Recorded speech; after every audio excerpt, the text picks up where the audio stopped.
परंतु ते महाविकास आघाडीचं सरकार असताना ते फंड सँक्शन झाला आणि नंतर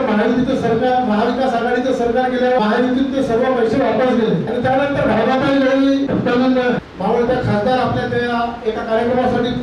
आपल्या बँकेत आले असताना आम्ही त्यांना असं निवेदन दिले की समाज भरण्यासाठी आम्हाला 2 करोड रुपयाचा फंड आपण नगर उत्थानाकडून मंजूर करून द्यावा आणि त्यांनी तर जवळ त्वरित 1 महिन्यात आपल्याला तो फंड निर्माण करून दिला आणि त्या समाज भवनाचं काम इथे चालू आहे. त्या समाज 40,000 स्क्वेअर फूटच्या नगरपालिकेच्या ओपन स्पेस मध्ये आपल्या समाज भवनाचं काम चालू आहे आणि ते समाज भवनाचं काम करत असताना भविष्यात अजून 2-3 कोटींची आपल्याला समाज भवनासाठी आवश्यकता आहे जेणेकरून जे सुंदर असं